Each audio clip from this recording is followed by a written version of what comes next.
गुरुर्ब्रह्मा गुरुर्विष्णु गुरुर्देवो महेश्वरः गुरुः साक्षात् परं ब्रह्म तस्मै श्री गुरवे नमः।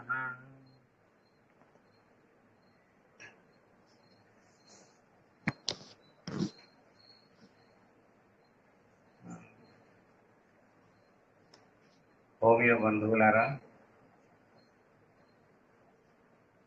రెండవ వారానికి స్వాగతం.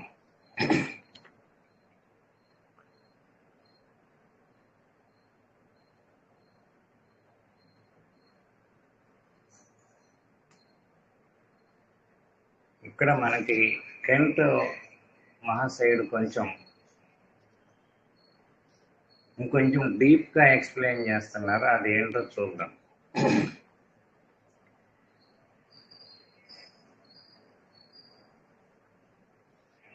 అక్యూట్ డిసీజెస్ అనేటువంటివి, అంటే తరుణ వ్యాధులు అనేటువంటివి, ఈ తరుణ వ్యాధులు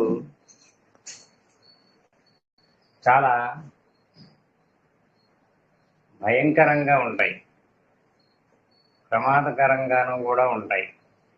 అయితే ఈ భయంకరంగాను ప్రమాదకరంగాను ఉండేటువంటి అక్యూట్ డిసీజెస్ ఏవైతే ఉన్నాయో, ఈ జబ్బులకి 3 లక్షణాలు ఉంటాయి.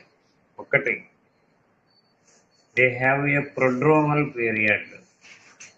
ప్రొడ్రోమల్ పీరియడ్ అంటే పొదుగు దశ అంటారు. మనకి కోడికి కనుక గుడ్లను పొదుగుతుంటుంది చూడండి, అలా దాన్ని, అంటే మనకి జబ్బు రాకముందు ఉన్నటువంటి దశ, దాన్ని పొదుగు దశ అంటారు. అట్లాగే రెండవది ఏ పీరియడ్ ఆఫ్ ప్రోగ్రెస్, అంటే అభివృద్ధి చెందేటువంటి దశ, అంటే జబ్బు బాగా తీవ్రంగా వచ్చేటువంటి దశని పీరియడ్ ఆఫ్ ప్రోగ్రెస్ అంటారు.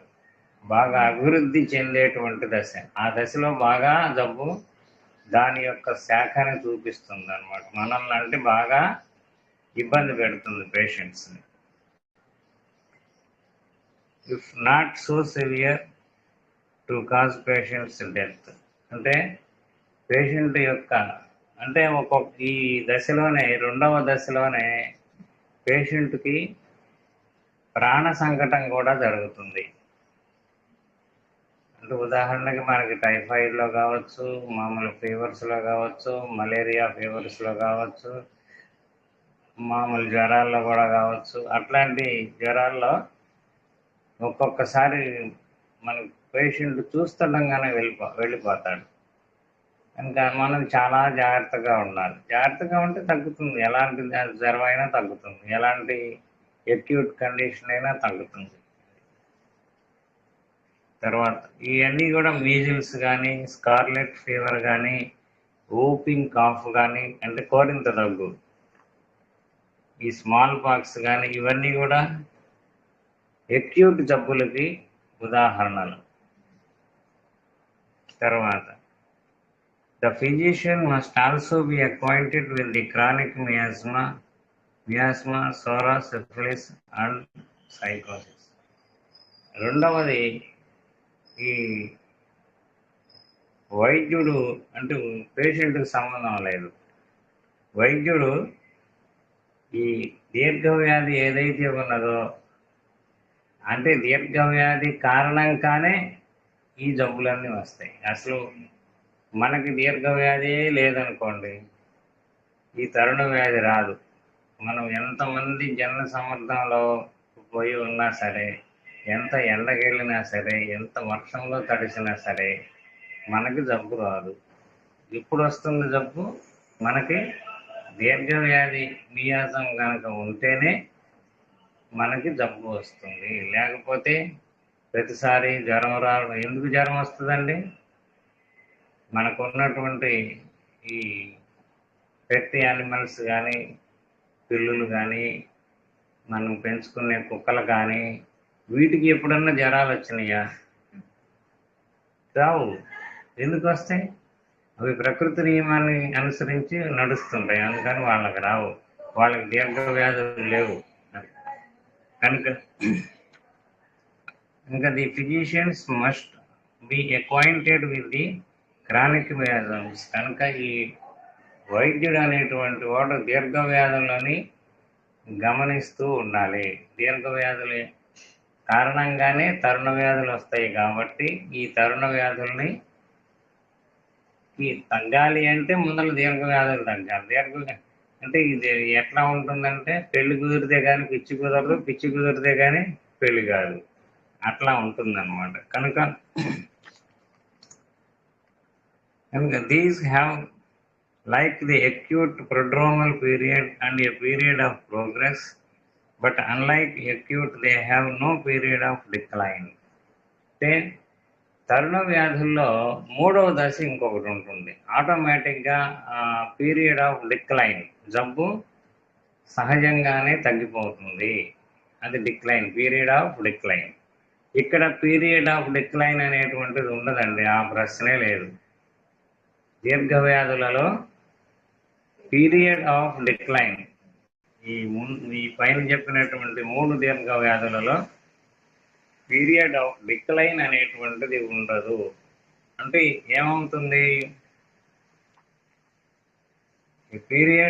Period of progress మట్టుకుంటుంది.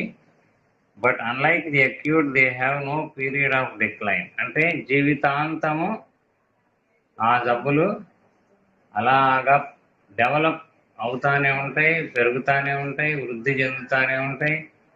ఎప్పుడు తగ్గుతాయి? మనం శరీరాన్ని విడిచిపెట్టినప్పుడు మాత్రమే తగ్గుతాయి. ఇంకొక భయంకరమైన సన్నివేశం ఇంకొకటి ఉన్నది. ఎప్పుడు మనము మధ్యలో సంతానోత్పత్తి చేసుకుంటుంటాం, ఎవరైనా పిల్లల్ని కంటుంటాం. ఈ పిల్లల్ని కనేటప్పుడు పిల్లలకు కూడా సంక్రమిస్తాయి. అంటే ఒక తరంలో వచ్చినటువంటి దీర్ఘవ్యాధి ఏదైతే ఉన్నదో ఆ దీర్ఘవ్యాధి కాస్త పిల్లలకు కూడా సంక్రమిస్తుంది. ఆ పిల్లల దగ్గర నుంచి వాళ్ళ పిల్లలకు కూడా సంక్రమిస్తుంది. ఇది నేషనల్ నెట్వర్క్ ప్రోగ్రామ్ లాగా ఉంటుందన్నమాట ఈ దీర్ఘవ్యాధుల వ్యవహారం. అంటే ఒకసారి వస్తే అవి పోవు, అంటే తరతరాలతోటి మనల్ని పీల్చి పిప్పి చేస్తాయి. అది కనుక when the times and circumstances are favorable, chronic miasms become quiescent, but adverse times rouse into activity. ఎప్పుడైతే ప్రతికూల పరిస్థితులు వచ్చినాయో, అంటే అనుకూల పరిస్థితులు ఉన్నప్పుడు ఏమి కూడా ఇబ్బంది పెట్టవు, ప్రతికూల పరిస్థితులు వచ్చినప్పుడు మాత్రం అవి బాగా వృద్ధి చెంది పేషెంట్ని బాగా ఇబ్బంది పెడతాయి. అది In this paragraph, Hahnemann teaches us that the chronic miasms are the fundamental cause of acute miasms. కనుక ఈ పేరాలో హానిమన్ ఏం చెప్పదలుచుకున్నాడంటే ఈ క్రానిక్ మియాజమ్స్ ఏవైతే ఉన్నాయో అవి తరుణ వ్యాధులకు మూలములు. తరుణ వ్యాధులు దీర్ఘ వ్యాధులు లేకుండా రావు. కనుక తరుణ వ్యాధులు దీర్ఘ వ్యాధులకు మూలముగా పనిచేస్తాయి. అది which is to say, if there were no chronic miasms, there would no acute. కనుక ఎప్పుడైతే మనకి దీర్ఘ వ్యాధులు లేవో అప్పుడు అక్యూట్ జబ్బులు కూడా రావు. దీర్ఘ వ్యాధులు లేకపోతే అక్యూట్ జబ్బులు రావు.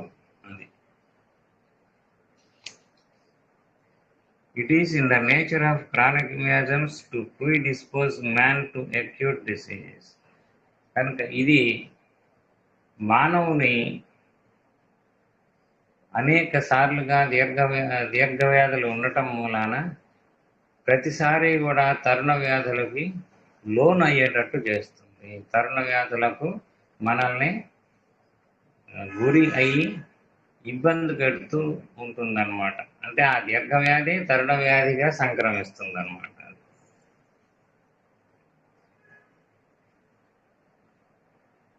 Acute diseases then exist from specific causes cooperating with susceptibility.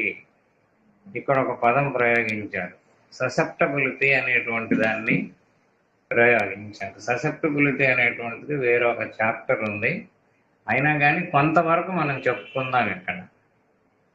Susceptibility అంటే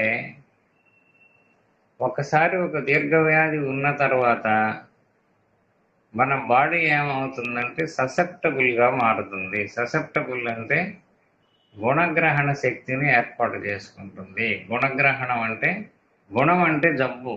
మనకి ఎప్పుడన్నా తిట్టినప్పుడు మనల్ని ఎవరన్నా పెద్దవాళ్ళు తిట్టారనుకోండి, ఏం తిడతారంటే నీకు గుణం పుట్ట అంటారు. అంటే దాని అర్థం ఏంటంటే నీకు రోగం రాను అని అర్థం. నీకు గుణం పుట్ట అంటే నీకు రోగం రానంటే ఇప్పుడు వాళ్ళకి తెలుగు కూడా సరిగ్గా రాదు, అందుకోసం చెప్తున్నా. ససెప్టబిలిటీ అంటే గుణాన్ని గ్రహించేటువంటి శక్తి. కనుక ఈ గుణగ్రహణ శక్తి మూలాన ఏమవుతాయి, జబ్బులు మనకి రకరకాల జబ్బులన్నీ కూడా మనలో ప్రవేశిస్తూ ఉంటాయి. దీనివల్ల జబ్బులు ప్రవేశిస్తాయి, బ్యాక్టీరియా వలన ప్రవేశించవు. ఏ బ్యాక్టీరియా కూడా ఏ జబ్బుకి కూడా కారణము కాదు. నంబర్ 1 హోమియోపతిలో గుర్తుంచుకోవాల్సింది. అదేంటండి ఇట్లా మాట్లాడతారు, మరి అడ్డదిరిగి మాట్లాడుతున్నట్టుగా ఉంటుంది, కానీ వాస్తవం ఇదే, సత్యం ఇదే. ఎందుకు సత్యం అనేది మళ్ళీ దీంట్లోనే ఈ సూత్రం వివరణ చేసుకునేటప్పుడే చెప్తాను నేను. తర్వాత, if there were no children on the earth susceptible to measles.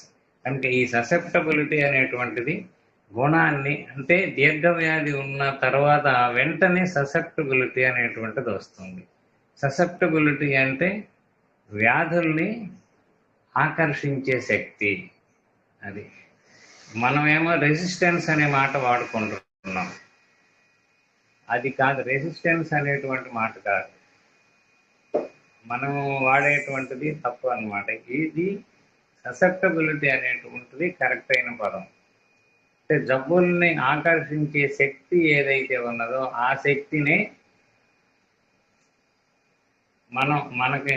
మనకి రోగాల్ని కలుగు చేస్తుంది. ఆ శక్తి లేకపోతే రోగాలు రావు. కానీ ఎప్పుడైతే మనకి జబ్బులు ఎలా వస్తాయంటే ససెప్టబిలిటీ మూలానే వస్తాయి. ఈ ససెప్టబిలిటీ మూలాన రోగాలన్నీ కూడా ఒకదానేమొకటి ప్రతిసారి ఆ ఊర్లో ఏ జబ్బు వచ్చినా సరే మన ఇంటికి సందర్శించి వెళ్ళిపోతుంది. అది కనుక if there were no children on the earth susceptible to measles would have no measles. కనుక ఎప్పుడైతే ఈ పొంగు జ్వరము అట్లాంటి ఏమన్నా రావాలి అంటే మొట్టమొదట కావాల్సింది ఏంటి, susceptibility.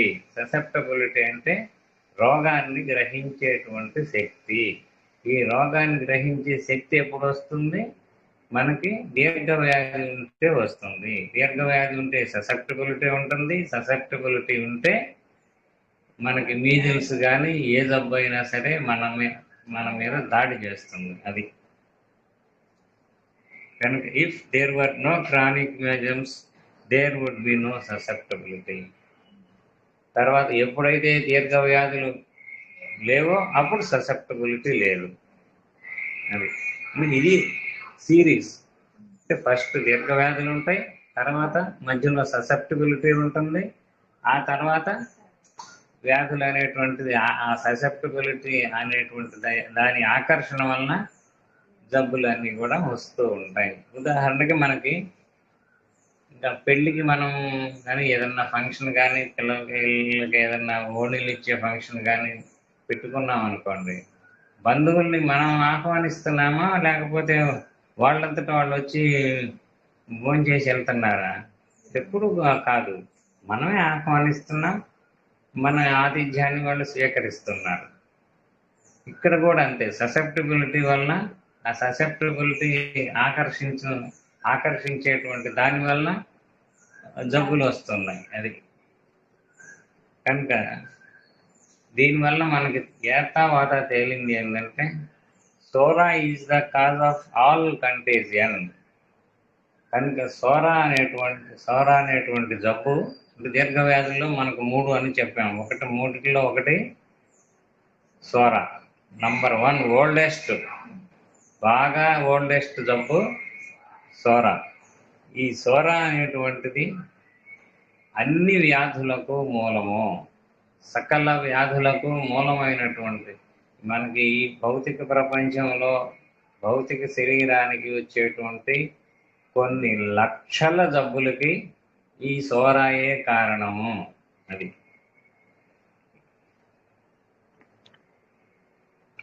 If man had not had Sora he would not have had other 2 chronic miasms.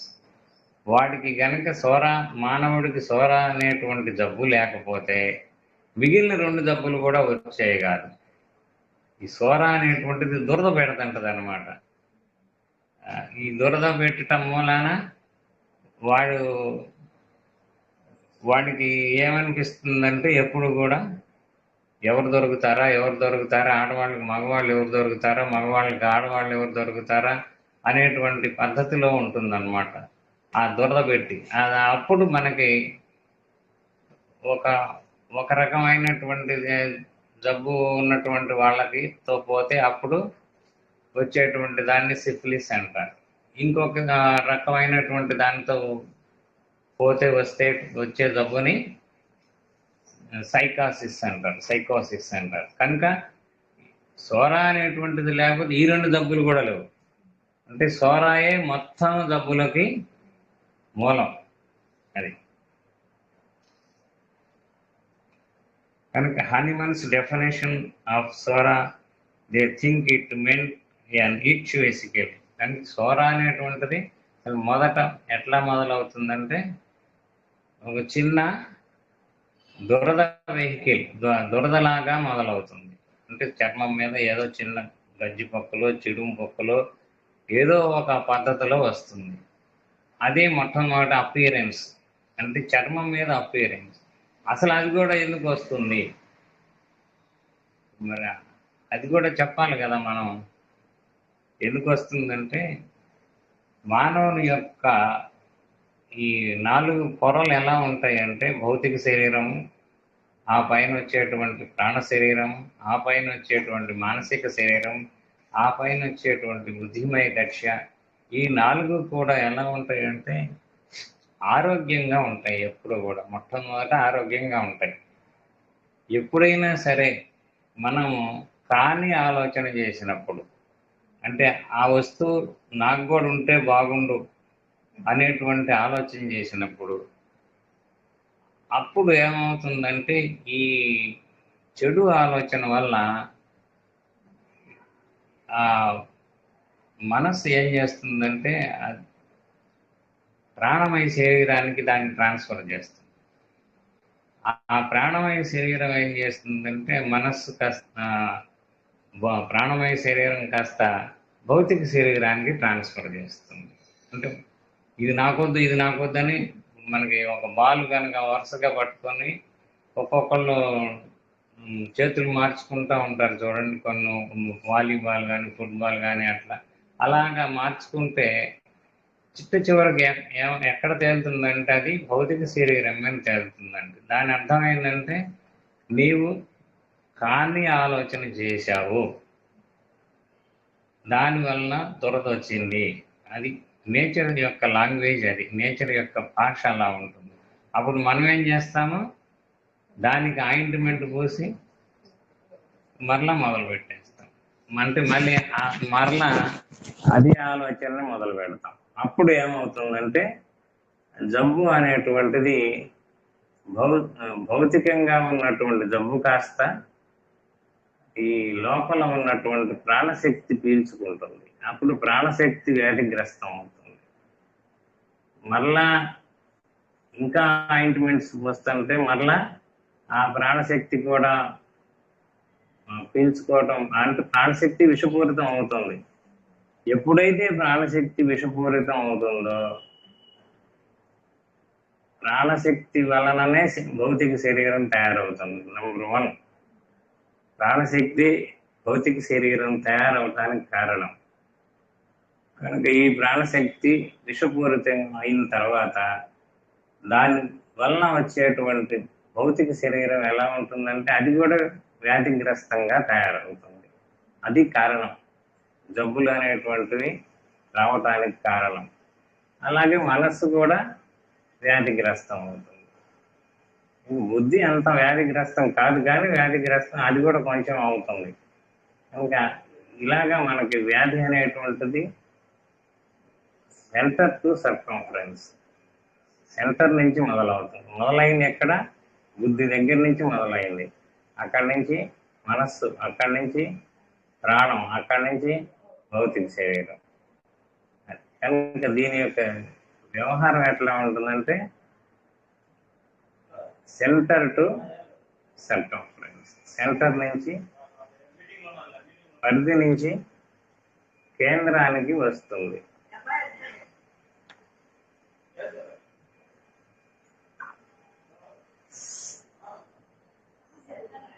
తర్వాత ఇది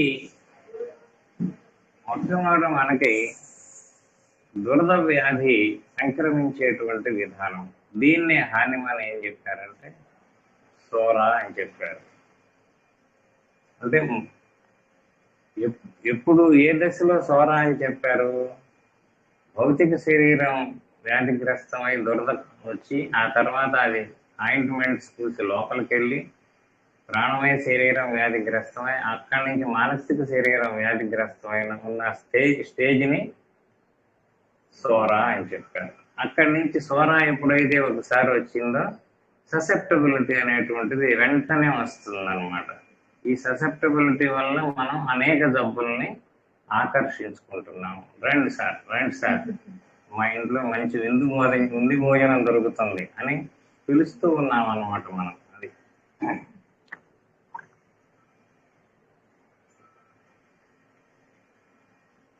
కనుక హానిమన్ చెప్పినటువంటిది నిన్న మనం చెప్పుకున్న సూత్రంలో హానిమన్ చెప్పిన దానికి సోరా అనేటువంటి దానికి మీనింగ్ అది. ఎంత చెప్పుకోకపోతే మనకి ఈ సోరా అంటే ఎందో సోరా అర్థం కాదు. అది తర్వాత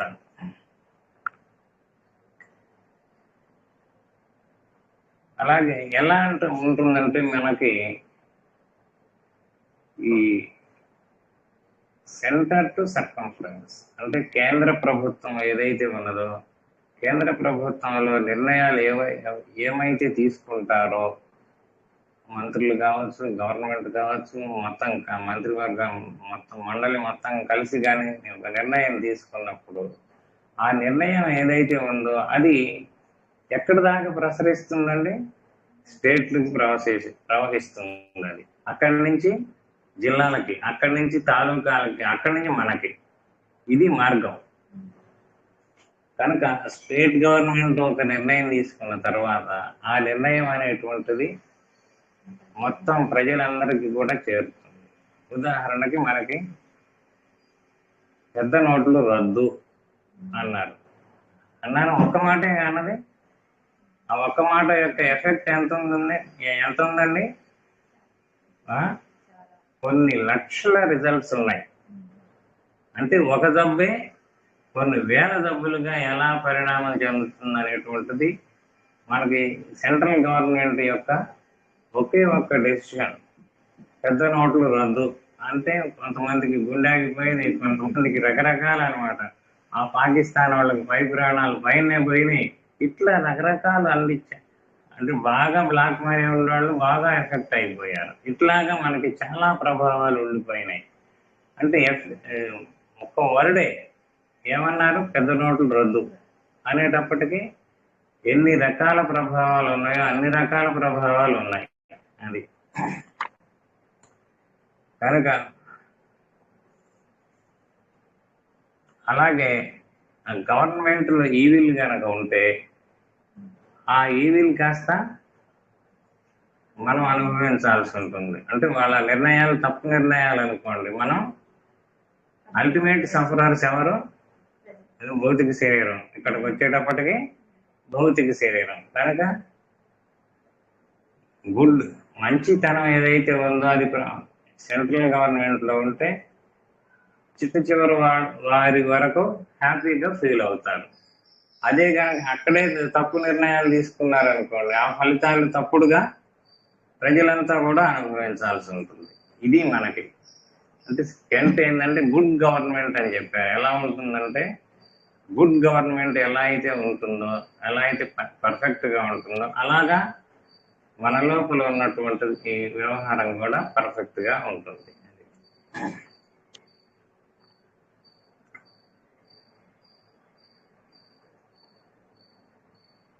కనుక ఈ సోరా అనేటువంటి జంబు ఏం చేస్తుందంటే అక్కడ లోపల నుంచి ఆపరేట్ చేస్తే అంటే ఆ లోపల కూర్చుంటుంది, అది సెంటర్లో కూర్చుంటుంది అన్నమాట. ఆ సెంటర్లో కూర్చొని మనల్ని సరి అయినటువంటి నిర్ణయాలు చెయ్యలేదు, అన్ని తప్పుడు నిర్ణయాలు చేస్తుంది అన్నమాట. ప్రేరేపణ అన్నమాట. అంటే మనల్ని తప్పు దిశలో ప్రేరేపణ చేస్తుంది అన్నమాట. ఆ ప్రేరేపణ చేసినప్పుడు ఆ భౌతిక ప్రాణం మధ్యలో ఉన్న ప్రాణ శరీరం దానికి తగ్గట్టుగా ప్రవర్తిస్తూ ఉంటుంది. మన యొక్క సెన్సోరియం మొత్తం కూడా డిస్టర్బ్ అయిపోతాయి. అంటే ఎప్పుడైతే సెంటర్లో మనకి సోరా గారు కూర్చున్నారో ఆ సోరా గారి వల్ల మనకి ఉన్నటువంటి ఎకానమీ అంతా కూడా దెబ్బతింటుంది. అది చెప్పేది. అయిపోయిందా? సరే, టైం అయిపోయిందండి. నెక్స్ట్ మనం నక్సానికాలకు ప్రొసీడ్ అవుదాం.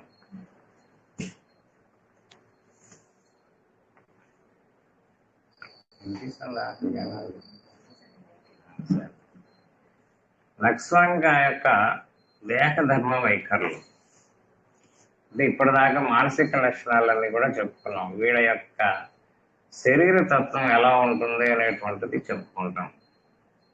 శారీరక మానసిక పరిశ్రమ చేసినచో విసుగు, అలసట, తలనొప్పి, నడములు లాగుట కనిపించను. వీళ్ళ యొక్క భౌతిక లక్షణాలు ఎలా ఉంటాయంటే ఏమాత్రం పని చేసినా కానీ విసుగు, అలసట, తలనొప్పి, ఇవన్నీ నరాలు లాగుట ఇవన్నీ కనిపిస్తాయి.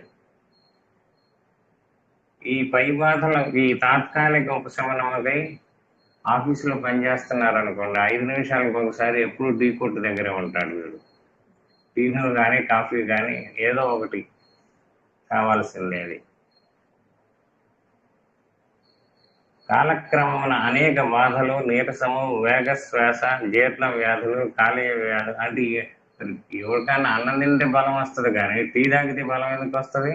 అది దానివల్ల జీర్ణకోశ వ్యాధులు, జీర్ణకోశం కూడా దెబ్బతింటుంది. ఇట్టి వారికి వ్యాధి లక్షణముల కన్నాను మిగిలిన చిల్లర లక్షణములు సమ్మిశ్రమంగా కనిపించి ఔషధ నిర్ణయములకు లొంగకూడదు. ఏ మందులు వేసినా లొంగదు. అప్పుడు మనం ఏం చేయాలంటే నక్సాన్గా 201-2 మోతాదులు వాడినతో ఈ చిల్లర బాధలు మాయమై అసలు వ్యాధి యొక్క లక్షణములు వ్యక్తమవును. అంటే ఇవన్నీ కూడా ఎట్లా ఉంటుందంటే సూర్యుడికి మబ్బు అడ్డం పడ్డట్టు. సూర్యుడికి మబ్బు అడ్డం పడుతుంది అనుకోండి, అప్పుడు ఏమవుతుంది, మనకి లైటింగ్ తగ్గుతుంది, రావాల్సినటువంటి కాంతి అంతా కూడా రాదు. అలాగా మనకి కాఫీలు టీలతోటి శుభ్రంగా ఏమవుతుంది, ఇవన్నీ కూడా మబ్బు అడ్డుపడినట్టుగా పడుతుంది అనమాట. అప్పుడు నక్సాన్గా 200-2 మోతాదులు వాడినతో ఈ చిల్లర బాధలు మాయమై అసలు వ్యాధి యొక్క లక్షణములు వ్యక్తమగును. దానితో సరియగు సారూప్య ఔషధము గ్రహించుటకు వీలగును. తర్వాత ఉద్దేశ్యములకు వ్యతిరేకముగా నరములు, కండరములు పనిచేయను. మనం చెప్పుకున్నాం, మనం దీని గురించి వివరంగానే చెప్పుకున్నాం. తర్వాత ఏ బాధ అయినను దుర్భరమైనప్పుడు మల విసర్జన చేయవలని అనిపించను. అది ఏదైనా సరే కడుపులో నొప్పి ఉందనుకోండి, తీవ్రంగా ఉంది, అప్పుడు వాడికి విరోచనానికి వెళ్తే బాగుండు అనిపిస్తుంది. అది అనగా వెళ్ళవలసినట్లు అనిపించింది. తలనొప్పి బాగా ఎక్కువ అనిపించినచో మల విసర్జనకు వెళ్ళవలని అనిపించదు. కడుపు నొప్పి విపరీతమైనప్పుడు మల విసర్జనకు వెళ్ళవలని అనిపించదు. పురిటి నొప్పులు తిన్నగా రానప్పుడు, బాధ ఎక్కువగా ఉన్నట్లయితే మల విసర్జనకు వెళ్ళవలని అనిపించినచో నక్స్వామిక వాడినచో 5 నిమిషముల లోపల ప్రసవం మొదలు. అంటే మధ్య నక్స్వామిక వాళ్ళకి ఇంకొక లక్షణం కూడా చెప్పారు. అంటే ఒకటేమో కండరాలు వ్యతిరేక దిశలో పనిచేసి పిండం వెనక్కిపోవటం ఒకటి, రెండవది మధ్య మధ్యలో 5 నిమిషాలకు ఒకసారి 2 నిమిషాలకు ఒకసారి విరోచనం అవుతుంటుంది. అప్పుడు మనకి నక్స్వామిక ఇండికేట్ అవుతుంది. తరువాత ఈ అంశమును జాగ్రత్తగా పట్టుకొనగలవలెను. ఏ బాధ అయినను దుర్భరమైనప్పుడు మలవిసర్జనకు వెళ్ళవలని అనిపించను. అది అనిపించుటయే ఒక్కొక్కప్పుడు విరోచనం కావచ్చును, కాకపోవచ్చు. విరోచనం ఒక్కొక్కసారి అవ్వచ్చు, కాకపోవచ్చు. ముందర వెళ్ళాలనిపిస్తుంది. అది ముఖ్యమైన లక్షణం ఏంటంటే వెళ్ళాలనిపించటం. అది కావటం కాకపోవటం అది దైవాధీనం. తర్వాత దగ్గు, ఉబ్బసము, ఇతరములైన నొప్పులు, కోపము, చిరాకు ఇవన్నీ ఒక కూటమి, మొత్తం గ్రూప్ అనమాట. దగ్గు, ఉబ్బసం, ఇతరములైన నొప్పులు, కోపము, చిరాకు, జలుబు, తుమ్ములు, ముక్కు వెంట నీళ్లు వేరొక కూటమి, ఇంకొక బ్రాంచ్ అనమాట. వెచ్చని చోట కూర్చుండెనను, వెచ్చని గాలి తగిలినను ఇవి ఉద్రేకించును. వంటగదిలోనికి వేడి ఎక్కువగా ఉన్నచో వెంటనే ముక్కు వెంబడి నీళ్లు, తుమ్ములు గబగబా వచ్చును. వంటగదిలోకి వెళ్ళంగానే ఆడవాళ్ళకి వెంటనే ముక్కు వెంబడి నీళ్లు, తుమ్ములు వస్తాయి. అంతకుముందు కనిపించిన జలుబు హఠాత్తుగా వచ్చును, ఒక్కసారి వస్తుంది అనమాట, హఠాత్ అనమాట. అయితే మొదటి కూటంలోని బాధలు ఏమి ఉన్నను అవి తగ్గును. అంటే మొదటి కూటం ఏంటి? జగ్గు, ఉబ్బసము, ఇతరములైన నొప్పులు, కోపము, చిరాకు అవన్నీ తగ్గుతాయి. కానీ ఈ జలుబు, తుమ్ములు, ముక్కు నీళ్లు మటుకు ఇదొక సెక్షన్ అనమాట. ఇవి వచ్చేస్తాయి. అంటే ఇవి తలకు సంబంధించిన బాధలు. అందుకే దీనికి తలకు సంబంధించిన బాధలకు వేరే మోడాలిటీ ఉంది, దీనికి వేరే మోడాలిటీ. ఈ లక్షణం ఒక నక్స్వామికాకే ఉన్నది.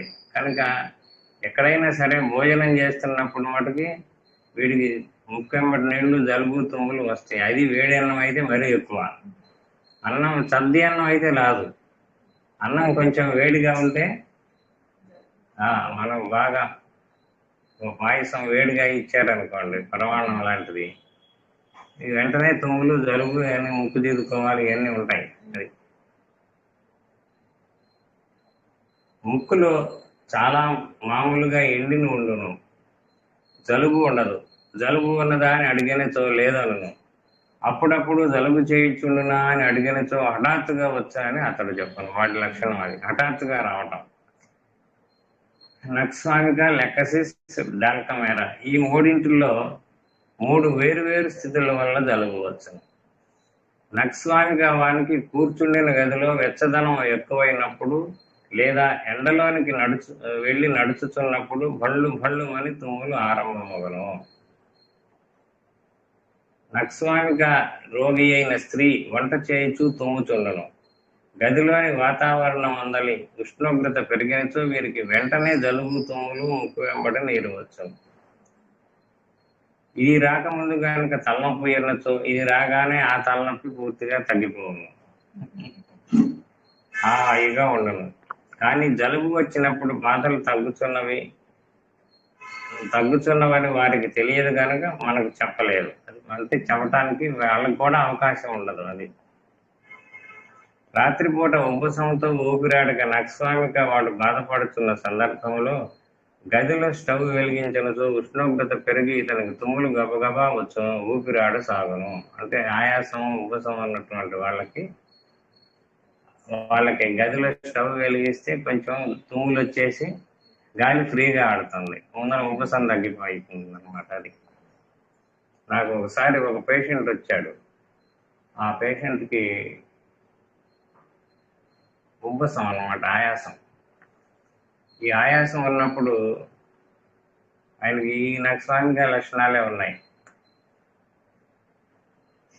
నక్స్వామిక 200 ఒక డోసు ఇవ్వడం జరిగింది.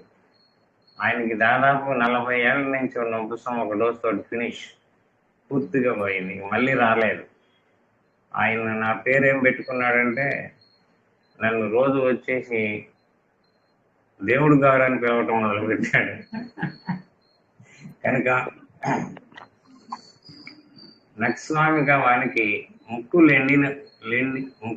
ఎండినవై జలుబు లేకుండా తుమ్ములు లేకుండా ఉన్నప్పుడు చిరాకుగా ఉండి కోపంతో కేకలు వేయించుండడు. కానీ అతనికి జలుబు ఉండి తుమ్ములు వచ్చుతున్న సమయంలో అతని మనస్సు తిన్నగా వర్తించును. అది కనుక కోపం అనేవి రాదు, అప్పుడు కోపం కూడా రాదు. కనుక ఇవన్నీ కూడా మనం చూసుకోవాలి, మొడాలిటీస్, డిఫరెంట్ మొడాలిటీస్. తర్వాత ఏదైనా పని చేయవలని సంకల్పించినచో ఉత్సాహంతో పాటు ఇతనికి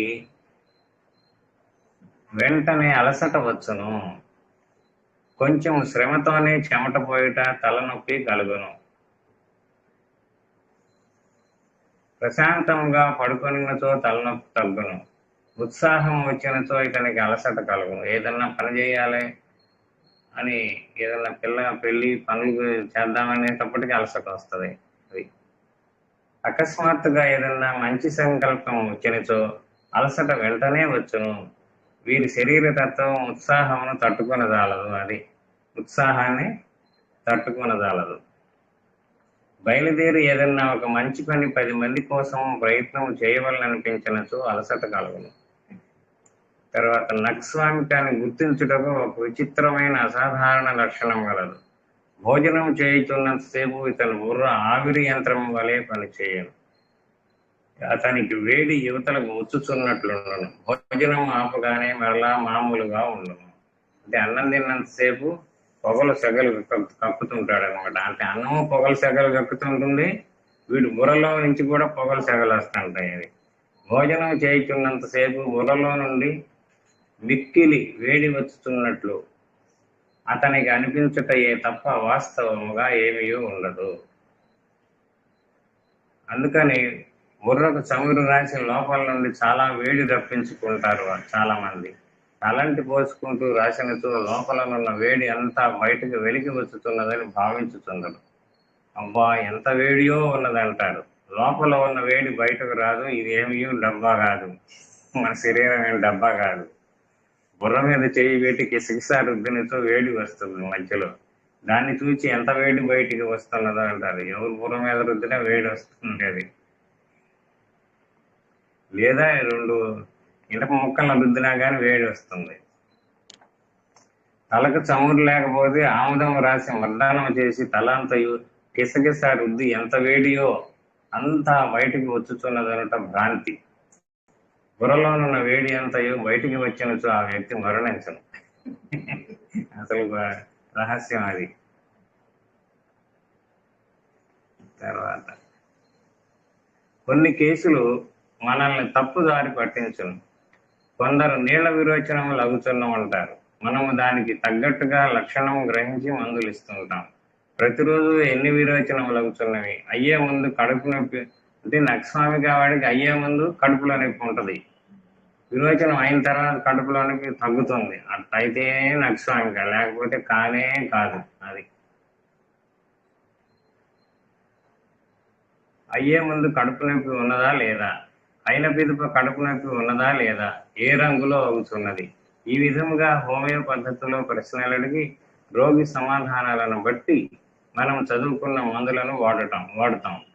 అయినా విరోచనంలో ఒక్కొక్కసారి తగ్గవు. ఇంత మనం గోత్రనామాలన్నీ చదివినా కానీ భగవంతుడి దగ్గర తగ్గవు. ఎందుకని ఎక్కడ తేడా ఉంటుంది. సాధారణ వేదనలో మనం చూడలేదు. జనరల్ వేదన అంటే జనరల్గా వాడి యొక్క, అంటే జనరల్ అంటే వాడి శరీరం మొత్తానికి సంబంధించిన లక్షణాలు చూడలేము మనం, అది నెగ్లెక్ట్ చేసాం, అందుకని తగ్గలేదు. ప్రత్యేక లక్షణాలు చూస్తున్నాము. విరోచనం ఏ రంగులో ఉన్నది, ఆకుపచ్చగా ఉన్నది అన్నచో చిన్నపిల్లవానికి అయితే క్యామమిల్లా, పెద్దవానికి అయితే పలస్టెల్లా, ఆర్జెంటమ్ నైట్రియం కానీ వాడుట అలవాటు. ఇలాగా కొన్ని ముద్దు అంకెల వలె ఉన్నవి. కానీ ఈ ఔషధం ఒక్కొక్కసారి పనిచేయవు. ఒక్కొక్క ప్రత్యేక సందర్భంలో ఎందుకు పనిచేయట జరగదు. ఈ రోగం వచ్చటం గల కారణం ఒక వేదనగా పరిగణింపవలసి ఉండను. అది చేయలేదు మనం. ఏదైనా ఆల్కహాల్ కానీ కళ్ళు కానీ బ్రాందీ కానీ విస్కీ కానీ అలవాటు ఉండి మానవేద్దామని బుద్ధి పుట్టినతో తంటాలు పడి మానుట జరుగును. అప్పుడు నీళ్ళ విరోచనాలు అవుతాయి. అంటే దీనికి కారణం ఏమి?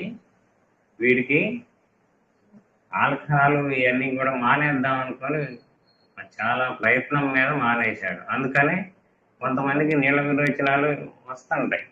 ఈ ఆల్కహాల్ యొక్క సైడ్ ఎఫెక్ట్ అనమాట. అది మానినందువల్ల వచ్చేటువంటి సైడ్ ఎఫెక్ట్. ఈ అంశం మనకు రోగ కారణములకు సంబంధించినది. ఈ కారణం వల్ల విరోచనములకు గాను లక్షణము అంటే ఈ మందు మానివేయటం వల్ల విరోచనాలు అయ్యేటువంటి రెండే మందులు కొన్నది. ఒకటి నక్సామిక, రెండవది ఎసిటిక్ యాసిడ్. ఏ కారణం చేతనైనను మద్యపానం అకస్మాత్తుగా ఆగినప్పుడు ఆ కారణములు అట్టి వానికి వచ్చు విరోచనములలో నక్సామిక పనిచేయను. యాసిడ్ ఎసిటిక్ కూడా యాసిడ్ ఎసిటిక్ అంటే మనకి అరటి పండ్లలో ఎక్కువగా ఉంటుంది ఎసిటిక్ యాసిడ్. మద్యపానం హఠాత్తుగా మానిన కొందరికి నరములలో కొంకర్లు ఏర్పడను. ఇట్టి వారిలో 50 మందికి నక్సామిక పనికి వచ్చును. మిగిలిన వారికి ఓపియం పనికి వచ్చును. అంటే నరాల బాధలు ఏదన్నా కొంకర్లు పోయినప్పుడు అట్లాంటప్పుడు ఓపియము నక్సామిక పనిచేస్తుంది. అంటే ప్రతి దాంట్లో నక్సామిక కావాలని గుర్తుపెట్టుకోండి. సగం మంది నక్సామికలోకి వస్తారు. ఇక్కడ ఎసిటిక్ యాసిడ్ పనిచేయదు. కనుక ఈ మందులు పనిచేయటం లేదని కొన్ని రోజులు చూసి అలోపతిలోకి మారుతారు. అక్కడ కూడా తగ్గవు. ఇది గొడవ అనమాట. 10-15 ఏళ్ళు నల్ల మందు వాడు అలవాటు ఉన్నవాడు దాన్ని హఠాత్తుగా మానినతో, అంటే ఇదివరకు నల్ల మందు వాడేవాళ్ళు, ఇప్పుడు లేరు, అసలు దాదాపుగా లేరు.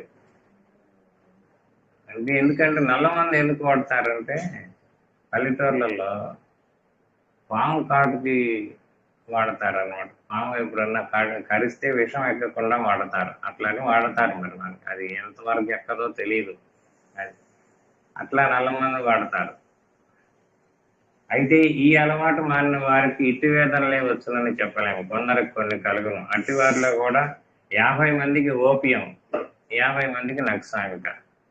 అట్లాంటి వాళ్ళకు కూడా 50 మందికి ఓపియం. అంటే ప్రతి గ్రూపులో నక్సామిక ఉంది చూడండి. ఈ మానుకొని మందులు మానుకున్నటువంటి వాళ్ళల్లో ఈ మందులు నక్సామిక మటుకి 50% వాళ్ళకి పనిచేస్తూనే ఉంటుంది. రోజుకు 10-12 మార్లు టీ అలవాటు ఉన్నవాడు ఎవరో ప్రకృతి వైద్యుడు కలుసుకుంటూ తటస్థించినచో ఆ వైద్యుడు ఇట్లు హెచ్చరించట కాదు. ఏమని?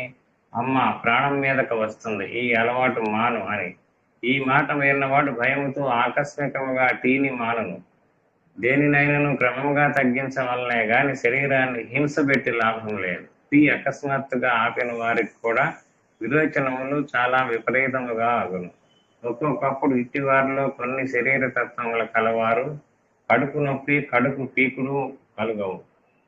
ఇంకా ఏ ఇతర సూచనలు ఉండదు. ఊరకై సుఖంగా నీళ్ళ విరోచనములగుచుండును. ఇట్టి కేసుల్లో 2 ఔషధములు పనిచేయను.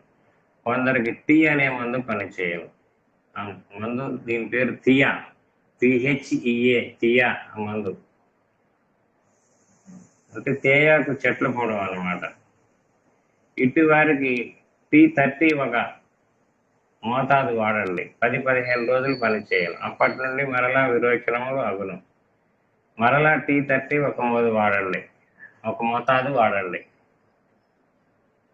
ఈ విధంగా 3-4 మోతాదులు వాడినప్పటికీ వారికి శాశ్వతంగా నివారణ లభించు. రెండవ ఔషధం యాసిడ్ ఫాస్. అంటే ఏ బాధ లేదు కదా, అది కడుపు నొప్పి కలగదు, కడుపు సోల ఉండదు, ఏ బాధ ఉండదు, విరోచనం లభించుండను. 5, 6, 10, 12 అలాగా వెళ్తూ ఉన్నాయి. నీరసంగా ఉన్నదంటే లేదనను. ఒక 10-15 రోజులు వాడిన పిదప డీలా పడిపోవును. ఇతనికి యాసిడ్ ఫాస్ 6 వాడవాలి. ఇవన్నీ కూడా ఈ మందులు మానినటువంటి వాళ్ళకి అన్నమాట. కాఫీ ఆపిన వారిలో కొందరికి నిద్ర పట్టకుండా అనే వ్యాధి వచ్చును. ఎలా అయితే కాఫీ అలవాటు లేని వారికి 5-6 కాఫీలు ఒక రోజును తాగినతో ఏమాత్రం నిద్ర పట్టదు, అలాగే కాఫీ అలవాటు ఉన్న వారికి మానిన రోజులు నిద్ర పట్టదు. ఇలా నిద్ర పట్టని వారికి 2 ఔషధములు వచ్చును. 50% మంది హోమియోపతిలో కాఫీ అనే ఔషధం ఇచ్చినతో నిద్ర పట్టను. మళ్ళీ కూడా కాఫీ అనేటువంటి మంది హోమియోపతిలో కాఫీ.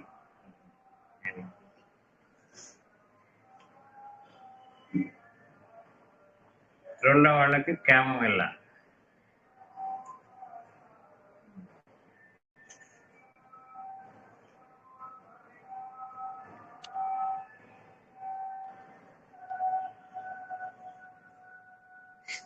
తర్వాత నక్స్వామిక వారిలో సామాన్యముగా మగవారిలో కామ ప్రవృత్తి మానసికంగా హెచ్చు.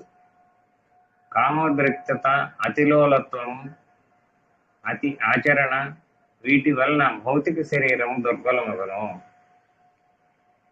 మనోమయ కోసం చెదిరిపోవును. అంటే మైండ్ కూడా, మనస్తత్వం కూడా పాడవుతుందని. భౌతిక పరికరం వేరు, మానసిక పరికరం వేరు.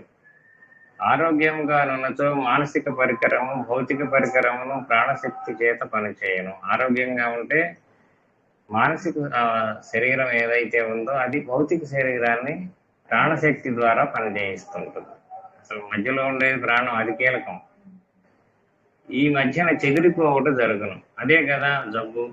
ఈ పరిస్థితుల్లో భౌతిక దేహం దుర్బలము, శక్తిహీనమగను. మానసిక కక్షలో ఉద్వేగములు చెదిరిపోవుటయు గందరగోళంగా ఒకట జరుగును. ఇట్టి తేడా వచ్చే వారిలో ముఖ్యంగా 2 ఔషధములు గుర్తుపెట్టుకున్నాను. ఒకటి నక్స్వామిక, రెండవది లైకోపోడియం. అతి కాముకత వల్ల నపుంసకత్వం కూడా కలగవచ్చు. అప్పుడు కూడా వీరికి మానసిక కాముకత 40-45 ఏళ్ళు వచ్చేటప్పటికి అతనుకున్న కాముకమైన దురాచారం వల్ల కామభోగ విషయమైన బలహీనత ఏర్పడదు. వ్యభిచార దోషమే ఉండనక్కర్లేదు. కానీ నియమబద్ధత లేక, అంటే ఇంట్లో భార్యతోటి కూడా ఒక నియమం లేదు, పాడు లేదు, అది అన్నమాట.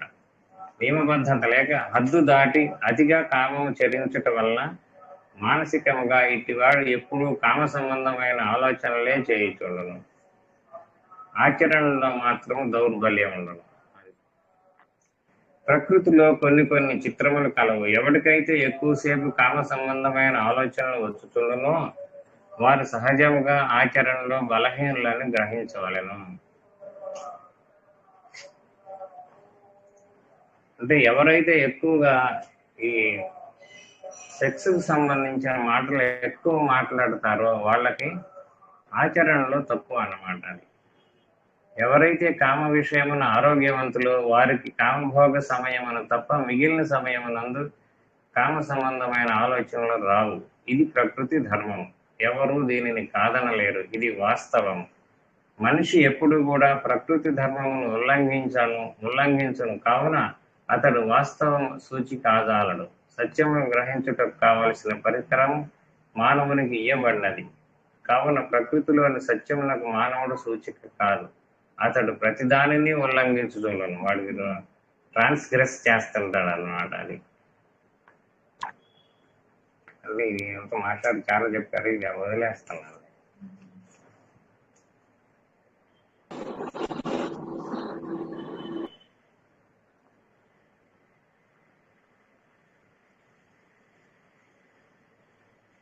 కనుక ఇట్లాంటి ఈ సెక్స్ ఆలోచనలు ఎక్కువగా ఉన్నటువంటి వాళ్ళకి 1M కానీ 10M కానీ 1-2 మోతాదులు వేస్తే అవన్నీ కూడా సర్దుకుంటాయి.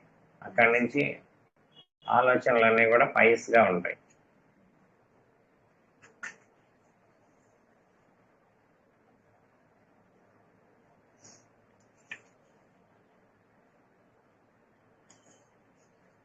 లైకోపోడియంలోనేమో మానసికంగా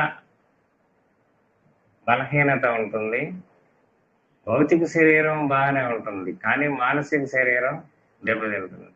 అయ్యో నేను సరిగ్గా పని చేయలేమో అని నిజంగానే పని చేయలేదు. అది తర్వాత నక్స్వామిక వారికి మూత్రాశయములకు క్రమంగా వాతదోషం సోకును. మూత్రము నిండియున్నను వెలువడుట కష్టమగును. విరేచన బద్ధకం హెచ్చిన కొలదయు కింది పొట్ట పెద్దదై ఇట్లు జరుగును. అంటే వీడికి నక్స్వామిక వాడికి విరోచన బద్ధకం కూడా ఒక జబ్బు. లక్ష్వాంక వారిలో అధికముగా వినియోగించటం వలన భౌతిక యంత్రాంగము దెబ్బతిని మేహన గ్రంథి పెద్దదగను. మేహన గ్రంథి అంటే ఆ, పౌరుష గ్రంథి అంటారు తెలుగులో. దీన్ని ఏమంటారు తర్వాత చెబుతా. అనగా మూత్రము వచ్చు దారిలో ఒక బండరాయి వేసినట్లయి ఆ దారిపై ఒత్తిడి కలుగును. ఇక మరి మొదట క్రమంగా మూత్రధార తగ్గును. కొన్నాళ్ళు అయ్యేటప్పటికీ మూత్రము వెలువడుటకు మొదలొకటయే ఆలస్యమగును. ఇంకా కొన్నాళ్ళు అయిన తర్వాత మూత్రాశయము నిండి ఉన్నను. వెలువడుట మొదలైన తర్వాత 1-2 బొట్లు పోను, మిగిలినది అక్కడే కూర్చుండును. అంటే అక్కడే దాక్కుంటుంది అనమాట. ఇట్టి బాధలన్నీ కామలాలత్వం వల్ల భౌతిక యంత్రాంగం దెబ్బతినే ఏర్పడును. ఇవన్నీ దేనికి వస్తాయంటే ఈ కామలోలత్వం వల్లే వస్తుంటాయి అన్నమాట. వేద పురాణములందు ఇదే అంశమును గుప్త భాషలో చెప్పుదు. ప్రమథగణముల దక్షయజ్ఞమును ధ్వంసము చేయుచు అక్కడ ఉన్న యజ్ఞ సంరంభములైన అంగములు అవయవములలో మూత్ర పురుషములు విడిచిరి అని భాగవతములందు వ్రాయబడినది. అనగా మూత్రము నిండినను వెలువడటలేదు, ద్వారము వద్ద మూత్రము నిరోధము చేయబడినది అని అర్థం. లక్ష్వాంకతో చాలా వరకు ఈ బాధ ఉపశమించును. ఉపశమనం తప్ప అంతకంటే చేయగలిగినది ఏమీ లేదు. మేహన గ్రంథి దోషములకు ఉపశమనం ఇచ్చినట్టు మందులు చాలా కలవు. ఈ మేహన గ్రంథి ఒక గమనించి మందు వేస్తే పని చేయదు. రోగిని పరిశీలించి అతడు ఏ మందుకి, అంటే నిన్న మనం చెప్పుకున్నాం కదా, ఏ జబ్బు అయినా సరే మనకి రూల్ ఏంటంటే ఆ జబ్బు కలవానికి మందులు ఉంటాయి, ఆ జబ్బుకి మందు ఉండదు. అది 1981లో నేను బెల్జియంలో బ్రస్సెల్స్ దగ్గర లియేజ్ అనేటువంటి నగరంలో ఒక కేసులో ఇట్లు పనిచేయటం గమనించాను. ఇంత వయసులో పనిచేయడం అనేటువంటిది నేను నమ్మలేదు. ఆ రోగి వయసు 94 ఏండ్లు. అయినా నా శిష్యుని తండ్రి మేహన గ్రంథి శస్త్రచికిత్స చేయుట వయస్సు తగినది కాదు, అంటే హయ్యర్ ఏజ్ కదా, ఆపరేషన్ చేయటానికి వీల్లేదు. కానీ మూత్రము వచ్చుటలేదు. మూత్రకోశం నుండి మూత్రమును వెలువరించటకు ఉపయోగించు గొట్టం వేసినతో బ్రతుకుడని డాక్టర్లు చెప్పారు. అంటే కొంచెం బతకడానికి అవకాశం ఉంది అక్కడ గొట్టం వేస్తే. ఊరుకున్నచో అసలు బతకడు. ఇంకేమి చేయవలను? ఒక రాత్రంతయు రోగి యొక్క కుమారుడు నేను కూర్చుండి ఆయన యొక్క వేదనలన్నింటినీ కూర్పు చేసుకున్నాం. చివరకు ఎపిస్మెల్ 200 అనే మందు 6 పొటెన్షియల్, ఎక్కువ మందు కూడా వేయలేదు, చాలా తక్కువ పవర్ ఎపిస్6 ఒక మోతాదు వేశాను. ఎపిస్ అంటే మనకి తేనెటీగ ముళ్ళు ఉంటుంది చూడండి, దాని నుంచి తయారు చేసినటువంటి మందు. ఈ మోతాదుతో ఆయనకు మూత్రం పూర్తిగా వెలువడినది. ఒకటే డోసు. ఇట్లు జరుగునని అతడు ఏమాత్రము ఊహింపలేదు. మేహన గ్రంథి ఒత్తిడికి గురియగుచుండగా మూత్రం ఎట్లగును అని ప్రశ్న. అది 30 గంటల నుండి మూత్రము నిరోధింపబడినది. అప్పటికి 30 గంటలు అయిందంటే ఒక రోజు బాతిక. 5గురు వైద్యులు తీవ్ర కృషి చేయుచుండరు. ఏమి చేయవలనో వారికి తోచుటలేదు. శస్త్రచికిత్స చేసినచో బతకడు, చేయకపోయినను బతకడు. గొట్టము వేయుటకు సందు లేదు. ఏమి చేయవలన్నది సమస్య. ఎపిస్6 ఒక్కటే మోతాదు వేసి ఊరకనే వేచి చూడమన్నాను. అది వేసి చూశాడు. సాయంకాలం వెనుకకి తిరిగి వచ్చేసరికి ఆయన తమాషాగా అన్నాడు, ఒక పెద్ద గిన్నెడు మూత్రమైనది, గుర్రపిల్ల వలె అయినది అని. ఆ లక్షణమును బట్టి సూచించిన మందు వాడినచో దాని పని అది చేయను. కనుక మనకి ఇక్కడ హోమియోపతిలో ఈ మేహన గ్రంథికి అనేటువంటిది మందు ఏమి ఉండదు, కానీ అది కలవానికి మందు ఉంటుంది. కలవాడు ఎవరైతే మనిషి, కలవాడు నిన్న మనం చెప్పుకున్నాం కదా, మనిషి అనేటువంటి వాడు లోపల ఉంటాడు, భౌతిక శరీరం బయట ఉంటుంది. అది ఆ లోపల ఉన్నటువంటి మనిషి ఎవరైతే ఉన్నారో వాడు బయట భౌతిక శరీరాన్ని కంట్రోల్ చేస్తాడు. బాధ ఎక్కడ ఉంటుంది? భౌతిక శరీరంలో ఉంటుంది. కానీ బాధకు సంబంధించిన కారణం మానసిక శరీరంలో ఉంటుంది. అది అంటే ఈ ప్రోస్టేట్ ఎన్లార్జ్మెంట్ కి మేహన గ్రంథి పెద్దదై మూత్ర నిరోధం ఏర్పడిన తర్వాత క్రమముగా ఒక కాలికి గాని, చేతికి గాని, భుజముకు గాని, ముఖమునకు గాని, కండరములకు గాని పక్షవాతం సోకవచ్చు. కదిలినచో అలసట, ముఖమెర్రబడుట కలుగును. తర్వాత నెక్స్ట్, ప్రొద్దున 8 గంటల లోపు నక్స్వామి కావాలని పలకరించరాదు. అంటే పొద్దునల్లా బాధలు ఎక్కువ ఉంటాయి వీరికి. అప్పుడు ఆ సమయమున నానా బాధలతో సతమతమవుతుండను. కడుపులో మంట వచ్చినా అతనికి అప్పుడే వచ్చును. వికారము, వాంతి వచ్చినా అప్పుడే వచ్చును. చిక్కగా ఉండను. అంటే నక్స్వామికి వాడు ఆఫీసర్ అయ్యి మనం ఇంటికి పోయామనుకోండి, పని చేయించుకుందామని, మన పని తిరుక్షౌరం అయినట్టే ఆ టైంలో పోతే. అది కనుక పొద్దెక్కుచుండగా తలనొప్పులు, తలతిప్పుట ఎక్కువగా బాధించును. విరోచనం అవక అప్పుడు బాధపడుచుండను. అది కూడా ఉంటుందన్నమాట. అంటే బాత్రూమ్కి లోపలికి వెళ్తుంటాడు, బయటకు వస్తుంటాడు, లోపలికి వెళ్తుంటాడు, బయటకు వస్తుంటాడు. ఎంతసేపు ఉండ కాదు అది. వెళ్ళినచో అవ్వదు. వాత వైపరీత్యం వంటి బాధలని 8 గంటల లోపు కలుగును. విరోచనములు గాని, మూత్రములో గాని పూర్తిగా వెలువడటలేదు అని ఈ సమయమును అనిపించుతుండను. మూత్రము పోయిట అయిపోయిన తర్వాత ఇంకనూ పోయిట అవ్వలేదని అట్లాగే ఇంకా కాసేపు కూర్చుండను. ఎంతసేపు కూర్చున్నా ఇంకొంచెం ఉన్నట్టుగా అనిపిస్తుంది అనమాట. విరోచనమునికై టాయిలెట్ లోకి వెళ్ళి ఎంతసేపు అలాగే కూర్చుండే వాళ్ళు ఉన్నారు. అంటే వాళ్ళకి మంది అనమాట నక్స్వామిక. అంటే ఒక్కొక్కళ్ళు అరగంట, గంట అట్లా కూర్చుంటా ఉంటారు. వాత వైపరీత్యము ఉన్న కారణములు ముఖ్యంగా జగట విరోచనములలో ఇట్లు జరుగుతుండను. ఎమీబిక్ డిసెంట్రీకి మందేమిటి అంటారు. ఎందుకంటే అది వచ్చుచుండును, పోవుచుండును.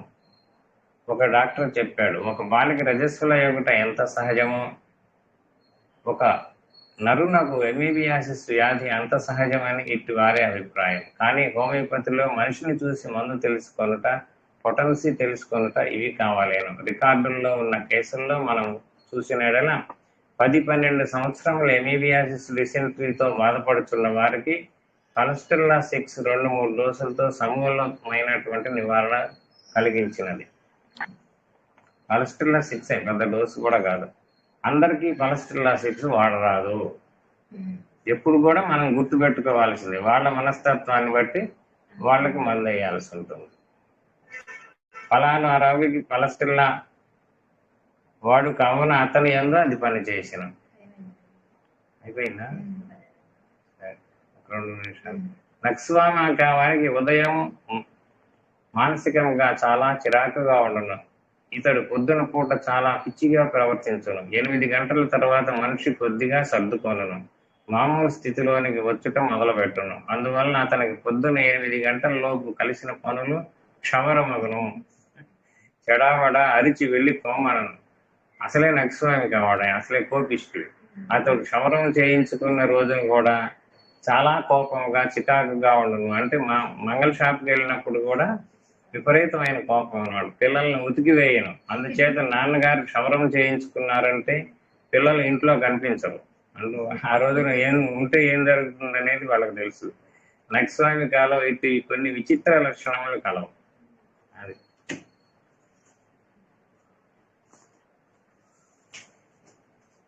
అది ఓపెన్ చేయండి వివరాలు.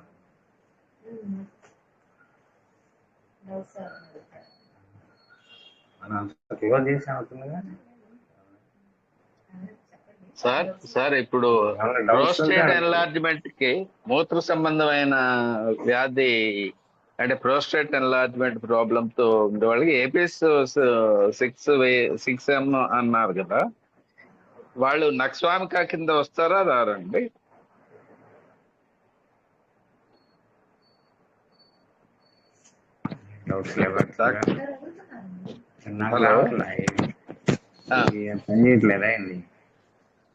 హలో డాక్టర్ గారు, దీనికి అసలు బ్యాటరీ వేసారు నేను.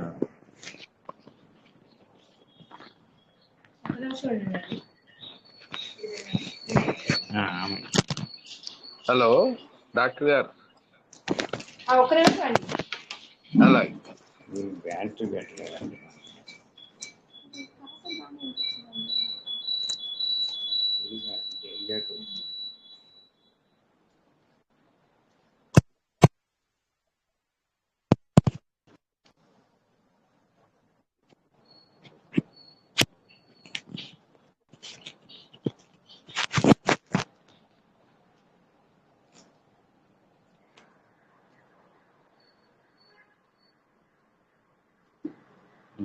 Hello master. హలో చెప్పండి. ఆ, మనకి ఈ ప్రోస్టేట్ ఎన్లార్జ్మెంట్ వల్ల ఈ మూత్ర సంబంధమైనటువంటి ప్రాబ్లమ్స్ ఉన్నప్పుడు ఎపిస్ 6M అన్నారు కదా, అవును. వీళ్ళు నక్స్వామిక కిందే వస్తారా కాన్స్టిట్యూషన్? కాదు, ఎపీస్ అది వేరే మంది అండి. ఇక్కడ అంటే ఓకే. మాస్టర్ గారు ఒక కేసు చెప్పారు, జెనీవాలో జరిగిన కేసు. ఆ కేసులో, ఆ పర్టికులర్ కేసులో మనకి ఎపిస్ ఇండికేట్ అయింది. నక్స్వామిక కూడా పనిచేస్తుంది. నక్స్వామిక వాడికి కోపము, చికాకు ఇవన్నీ ఉంటాయి. ఎపిస్ వాటికి ఇది ఉండదు, అంత కోపం ఏమి ఉండదు. ఎపిస్ వాటికి ఏంటంటే వేడి శరీర తత్వం అన్నమాట, చల్లదనం కోరుకుంటాడు, అవన్నీ ఆ గ్రూప్ వేరు మళ్ళీ. అది ఓకే ఓకే. నక్స్వామికనే దీనికి కూడా రెమెడీ దీంట్లో. దీనికి కూడా పనిచేస్తుంది. మనకి ఆ పని చేసేటువంటి 10 మందుల్లో ఇది ఉంది, అది ఉంది, ఇంకా ఇంకా ఇంకో 10 మందులు ఉంటాయి. మీరు ఏ లక్షణం తీసుకున్నా సరేనండి, ఒక 20 మందులు కంపల్సరీగా వస్తాయి. ఆ 20 మందుల్లో మనం సెలెక్ట్ చేసుకోవాల్సిందే. We have to select. లేకపోతే హోమియోపతి మందులు పనిచేయవు అనేటువంటి మాట వస్తుంది. దేనికి దగ్గరగా ఉన్నాడు అనేది మనం తెలుసుకోవాలి. అవును. Okay sir, thank you. మంచిది.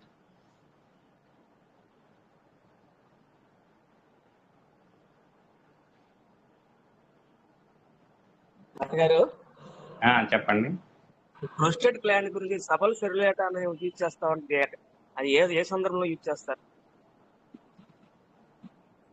సబల్ సెరులేట్ లాగా మళ్ళీ చాలా లక్షణాలు ఉన్నాయండి. ప్రోస్టేట్ గ్లాండ్ అని దాని మీద కూడా పనిచేస్తుంది. దాని లక్షణాలు దానికి ఉంటాయి. ఏ మందు అయినా సరే పనిచేయాలి అంటే దానికి సంబంధించినవి కూడా ఉంటాయి. మనకి లేడీస్ లో కూడా ఇప్పుడు బ్రెస్ట్లు కూడా తక్కువగా ఉంటాయి కదా చాలా మందిలో, దాని మీద కూడా పనిచేస్తుంది అది. సబల్ సెరులేట బ్రెస్ట్లు చాలా మందికి మనకి మెయిన్ రోడ్ లాగా ఉంటది, రోడ్ లాగా, అట్లాంటి వాళ్ళకి కూడా పనిచేస్తుంది. బ్రెస్ట్లు బాగా డెవలప్ అవుతాయి. Okay okay, thank you.